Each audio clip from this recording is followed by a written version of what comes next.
जुन्नरमधून। जुन्नरमधील पिंपळगाव जोगा धरण भरण्याच्या मार्गावर आहे, त्यामुळे नदीपात्रात पाण्याचा विसर्ग सुरू आहे।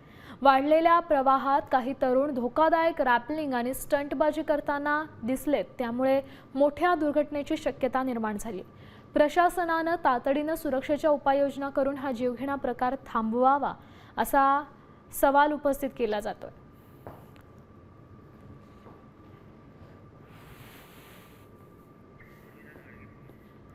या संदर्भात अधिकची माहिती देत आहेत आपले प्रतिनिधी रोहिदास घाडगे। रोहिदास, आपण दृश्यांच्या माध्यमातून पाहू शकतोय जीवघेणी स्टंटबाजी करण्यात येते, तिथे प्रशासनाचा जरब नाहीये का? खरं तर सध्या मुसळधार पाऊस आहे। या सर्व परिसरामध्ये पिंपळगाव जोगा धरण भरलेलं आहे। धरणाच्या सांडव्यातून पाणी हे विसर्ग होत असताना या ठिकाणी काही पर्यटक आणि तरुण स्टंटबाजी करत रॅपलिंग करतात।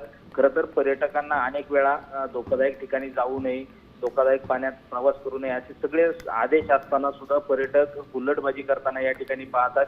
कुठेतरी सोशल मीडियावरती व्हिडिओ तयार करण्याच्या या सगळ्या पद्धतीमध्ये जर ही रॅपलिंग होत असेल तर प्रशासनाने कडक पावलं उचलणं आवश्यक आहे, अन्यथा या ठिकाणी कुठली दुर्घटना घडू शकते। कारण पाऊस सुरू आहे आणि धरणातून पाण्याचा विसर्ग मोठ्या प्रमाणात वाढवला जातो। अचानक पाण्याचा विसर्ग वाढवला गेला तर हे रॅपलिंग करणारे तरुण या पाण्यात वाहून जाऊ शकतात, अशी धोकादायक परिस्थिती आहे। त्यामुळे कुठेतरी प्रशासनाने पुन्हा एकदा या परिसरामध्ये कडक निर्बंध लावण्याची आवश्यकता आहे। नक्कीच, धन्यवाद रोहिदास दिलेल्या या सविस्तर अपडेटसाठी। तर प्रशासनाने या सगळ्याच संदर्भात कडक उपाययोजना आणि नियम लावावेत अशी मागणी सध्या नागरिकांकडून होते।